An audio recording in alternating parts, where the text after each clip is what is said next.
Welcome to the Radiant Life with Tatiana. I am your host, and I'm obsessed with empowering you to live and create the best life possible. I'm a master mindset coach, breathwork facilitator, and a passionate little Latina who loves sharing the magic behind your subconscious mind and energetics. If you're looking to uplevel your mindset, learn all about spirituality and manifestation, and to be inspired in making a change to embody your best self, you are in the right place. My goal is for you to see and unlock your limitless potential, to have the tools to break free from the chains holding you back so you can create and live your most radiant life. I am so excited to have you here listening today. Now let's dive into today's episode. Hello, loves, and welcome to the Radiant Life podcast. I'm really happy to have you here listening today because I feel like this is a message that needs to be talked more about and normalized in our society. And I briefly touched on this in like a previous episode, the one on like releasing pressure on timelines. For those of you who are loyal listeners and listen to it, thank you. If you have not listened to it yet, definitely go listen. It's like one or two back. And if you are a new listener here, hi, welcome. My name is Tatiana, and I am a master mindset manifestation coach and breathwork facilitator. And I am obsessed with empowering you to become your best self so that you can create your most radiant life filled with like love and happiness and fulfillment.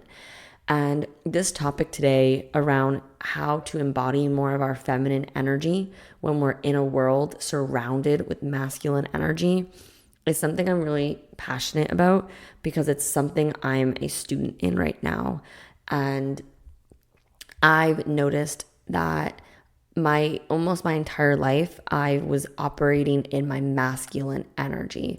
And, masculine and feminine energy aren't genders. They're energies here. So I'm going to break this down here for you for a second. But I was always operating in my masculine. Look at our society. Look around. It's like this boss babe culture, hustle, do. Women are just as like capable of doing things as men, which but like I don't believe in comparing us to men. I think we're better than men. Like we can birth children. So like we were created a little differently. How can we embrace that, right? Because there is power in the feminine energy and it's like, how do we have a balance? Because women are meant to have both feminine and masculine energy. Same with men. Like it's not this or that. We're meant to have both. But if you're over operating in one, it can drain you. It can make you hit burnout. It can have you be misaligned. And that's what happened to me. I was just constantly in this masculine do, go, filled with like structure and routines and constantly being busy and just doing energy. And I wasn't resting and flowing enough. And what I've learned in like this last year, really listening to my body and getting more connected to my feminine energy. And what I've learned is that this culture, this society, this way of being is draining us women who are meant to operate in our feminine. So let me break it down for you. Maybe it's like the last year and a half, 2 years, but still either way. So I started to really learn that women operate in a 20-day hormonal cycle, right? We have weeks where we have high energy, where we feel like we're creating, we're social, we're extroverted. And then we have some weeks that are more for like a hermit mode. We come within. We just want to lay and rest and receive love and support from others. Like think about it. The thing is we're not taught enough about our bodies, our anatomy, our cycles growing up. And I'm a really big advocate for this. We're teenagers and we're just told, go on the pill. Oh, you have PMS. Oh, you have cramps. Oh, you have, here, go on the birth control pill. Birth control is fucking our bodies up. It's messing up our rhythm, our cycles. We're not in alignment. We're not connected to our bodies. And I fully stand by this because when I got off birth control, and I know so many stories with friends, family, clients too, things radically shifted, improved mood. I used to struggle so much with anxiety and depression. I definitely think that played a role. I felt numb. I didn't feel connected to my body. I didn't feel as high of the highs. And I'm not blaming just birth control for that, but I do believe birth control is a mask. I read the book when I went off birth control in 2018, Women's Code, and the analogy was like, it's like putting a Band-Aid over a car engine that isn't working. Like, you're not working with the root cause. You're just putting a mask over it.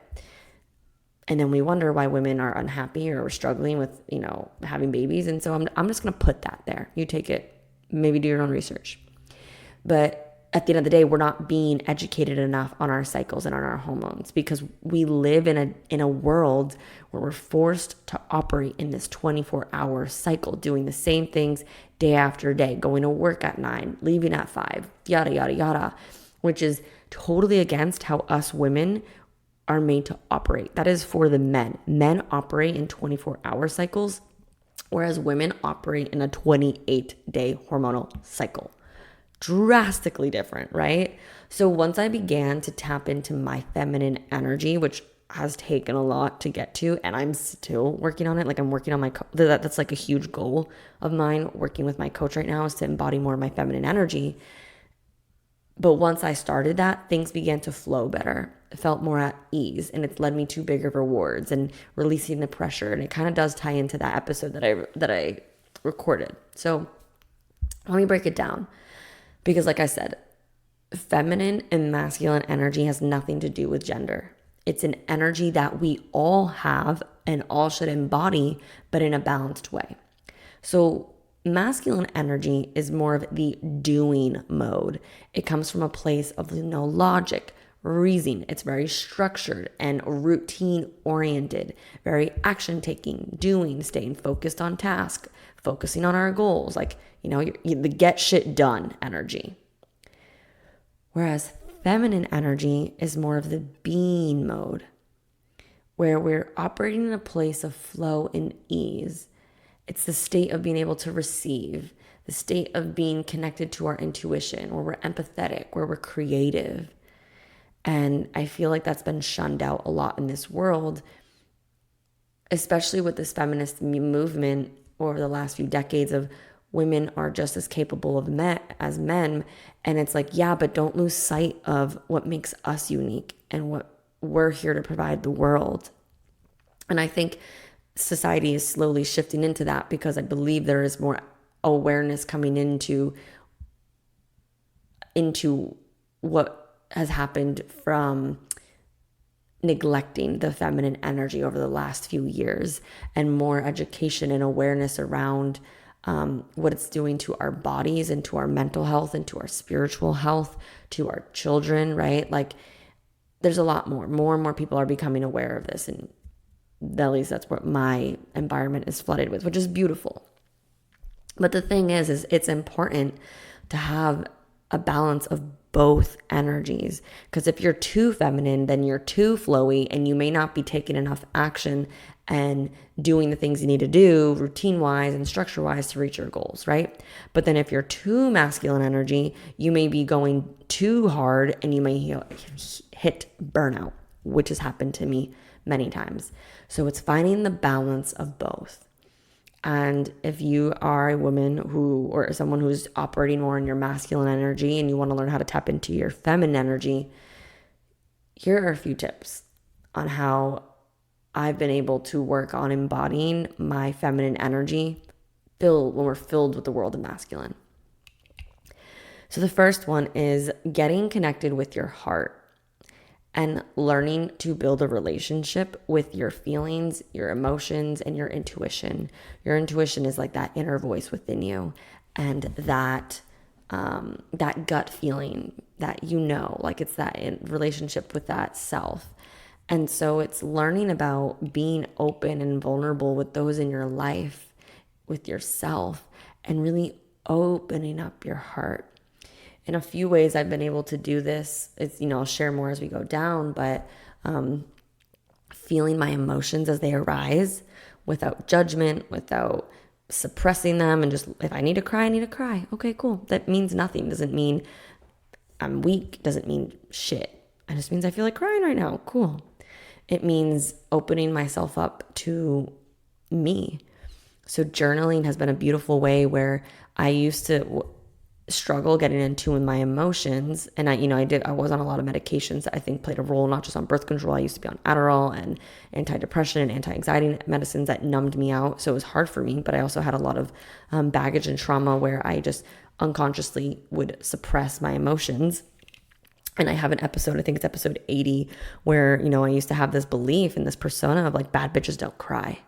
So I had walls around my heart, and I was like, not going to open up to you, which is so funny because now I'm like the most open person, and I'm like, here's all my stuff. This is who I am. But what helped me get there was building that connection and awareness to how I was feeling with me. So I used to write on the top of my journal entry, today I felt. And I would just sit there and I would just observe, how did I feel? And I would go through my day and be like, it started like just explaining what happened. Oh, my coworker did this, someone cut me off. But then eventually I'd have to ask my question, okay, but then how did that make me feel? And so then from there, I was able to say like, oh, really frustrated, or I was really angry, or that made me sad or upset. And that slowly allowed me to slowly open my heart up and get in tune with the emotions. And then from there, I was able to feel deeper sub-ranges of that, right? Like hopeless or ecstatic or blissful. But like it first started with the first main emotions. So that's my first tip, is learning to get connected with your heart, your intuition, and your emotions. My second tip is getting into meditation. Giving yourself the space to learn to be still. And if you say, I remember someone told me this once, if you say you don't have time for meditation, then you are the person that needs to do it more. So maybe twice a day instead. Because there's always going to be something to do. There's always an excuse. But you're jeopardizing your mental and spiritual and emotional health by not taking time to slow down. And you're operating too much in the masculine by not slowing down. Meditation gives you an opportunity to be present with yourself, to then observe your thoughts and emotions. So maybe it's not the journaling, but when I've been in meditation before, I've been like, oh, wow, I just noticed I got really angry thinking about that. Did I realize I was angry? Oh, wow, I just had this belief that I didn't think I was good enough. And that's why the client didn't sign up with me. Oh, where does that come from? Right? It's just a place to also learn just how to be present, relaxed, bringing you in a state of flow. The amount of ideas or downloads or messages I have received in meditation is beyond me. So many people say, well, I want to hear God. Like I'm praying, I'm asking God, and I'm asking the universe, like, what do I do? But they're not taking the time to slow down to hear the answers. The feminine energy knows how to retract and slow down to listen. Maybe it's a guided meditation. Maybe it's music. Maybe it's silence. Maybe it's a walking meditation where you're just without your phone, without your distraction, walking in nature and just observing the thoughts and the natures and the trees and the flowers. That's a form of meditation. There's many different forms of meditation. But how can you get yourself in this present, still moment? Okay, my third tip, this is a good one. This is one I'm actually really working with still and trying to educate myself in. This is learning to sync your cycle with yourself, with your activities, I have not done it with my business yet. I've heard a lot of women do that. I'm not there yet. Like I said, as women, we operate in a 28-day cycle where there's weeks where we're like, yes, I feel creative. Let me work on this work project or this launch or this content or whatever it is that you do, your social. Let me go do the open houses for real estate. But then there's some weeks where you need to slow down and retract. And this is something where I'm not sure. I'm going to have hope and belief that our society will come down to change things for women. But I do believe it's going to take a really long time. And it's going to take us women advocating for ourselves that we're not meant to be doing the same things 9 to 5 every single day. It's not good for us. So what I started doing was I began to track my cycle. I have the app Flow, or there's Period Tracker, or even if you're on birth control, you should still be tracking your cycle. When you're on birth control, it is what I've come to learn is like it's tricking your body to be pregnant. So you're not going through ovulation phase, which essentially means, yeah, you can't get pregnant. That's the whole point of birth control, but like not the whole point, but the marketing aspect of it. But in ovulation phase, what I've learned is that that's where we're so much more sociable and extroverted and creative, and ideas flow to us. So if we're not having that week in our cycle for years, because I was on birth control from 15 to, God, I don't even know, 23. We're missing so much of a part of us. It's like we're 3/4 of a way. We haven't even experienced that part of us, right? So just something to, take into consideration how long you've been on it, and do you feel connected to your body? Would that support you in getting in tune? And I'm not here to promote get off birth control, but I'm here to educate you on what it's done for me and clients, and it has completely helped me heal and get deeper connected with myself. But begin to track it and notice to see how you feel on those weeks so that you can notice patterns, right? So with a client this week, we now know, after working 5 months together, on the week before her period, she gets very irritated. Her thoughts of of being lonely forever is gonna comes up. Thoughts of unworthiness come up, and we're like, okay, cool.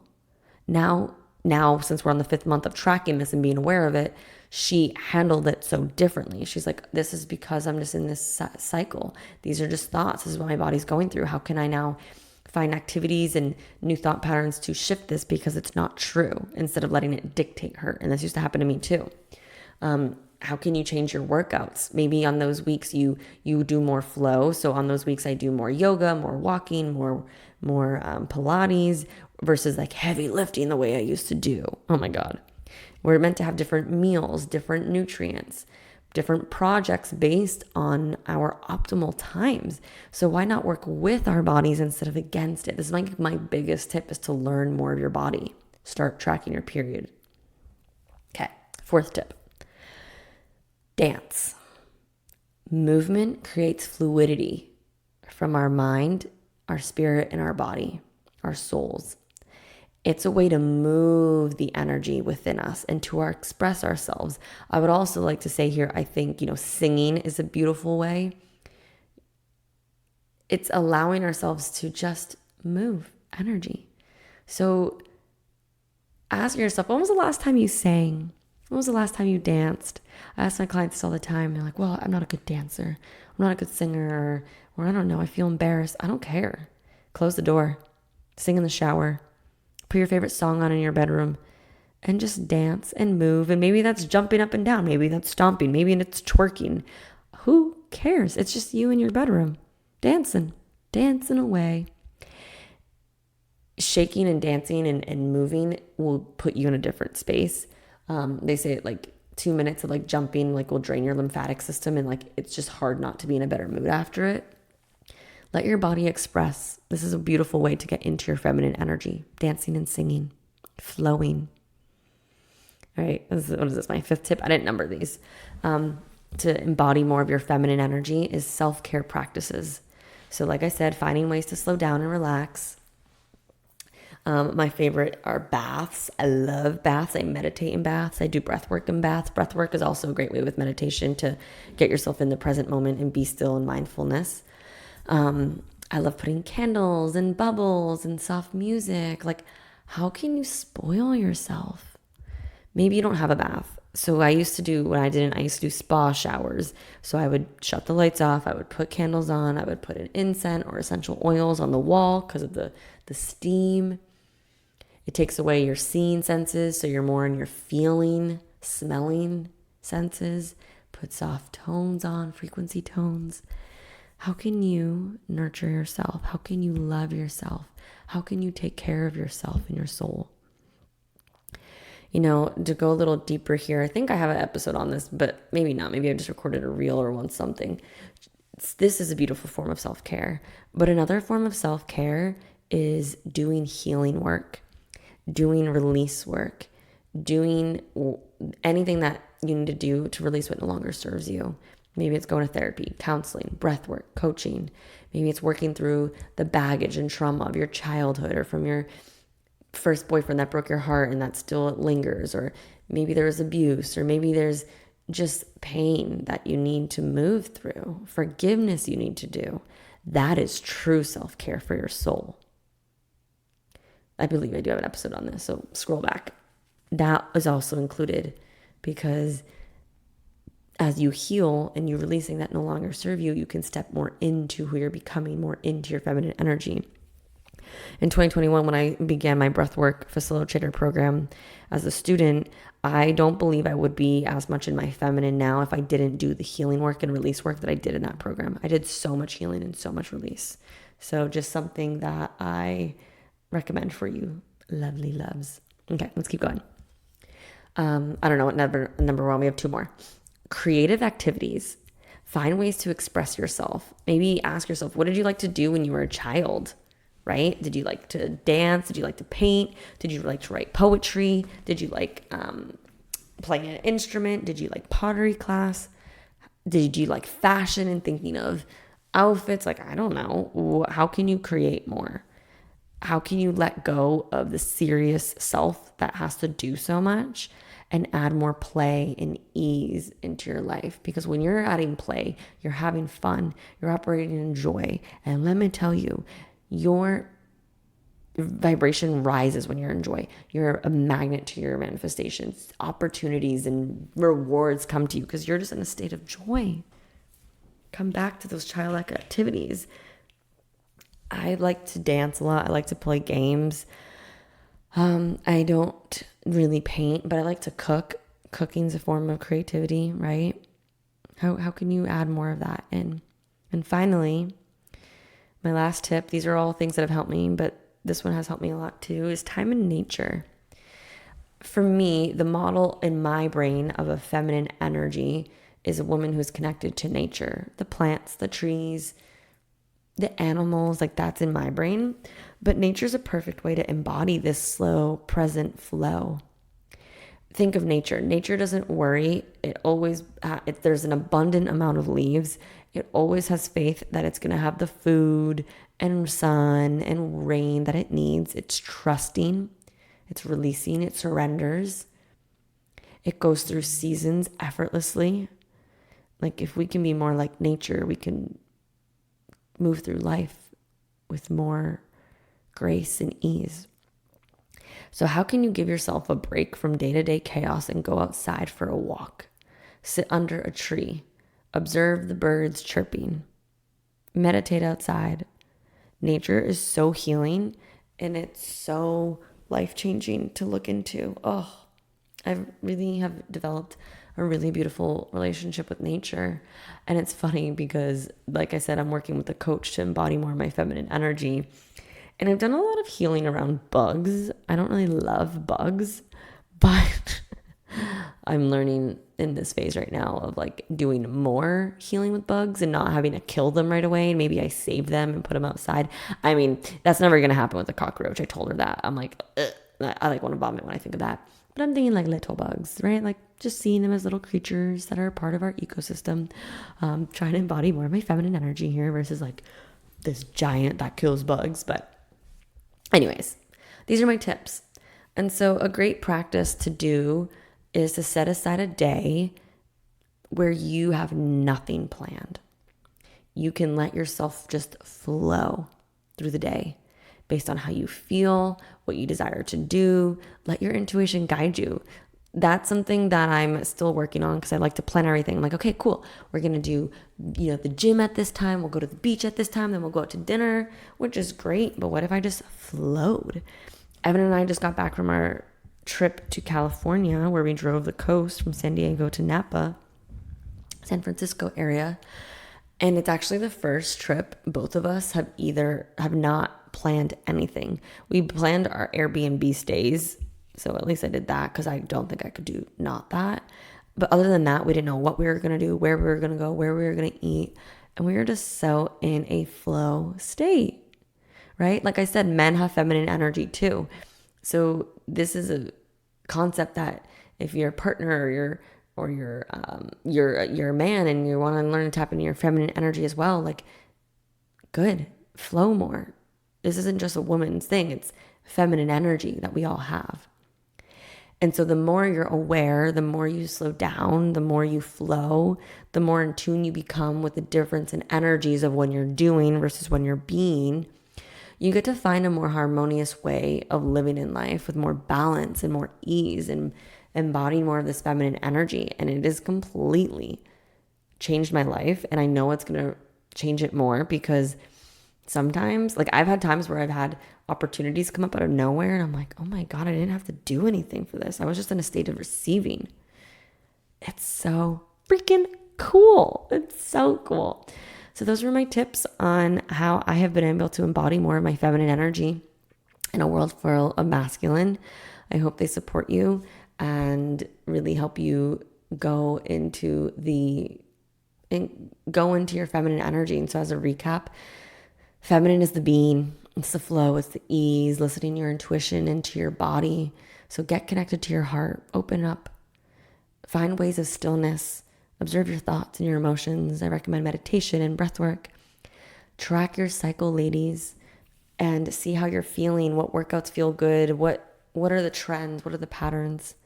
Bring more dance and singing into your life, self-care practices, creative activities that make your inner child's heart smile, and spending more time in nature.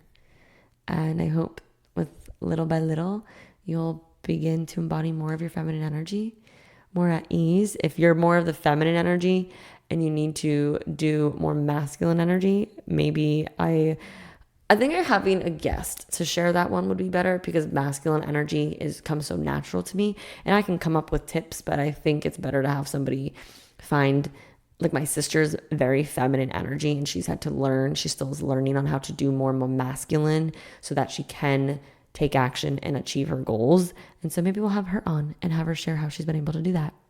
All right.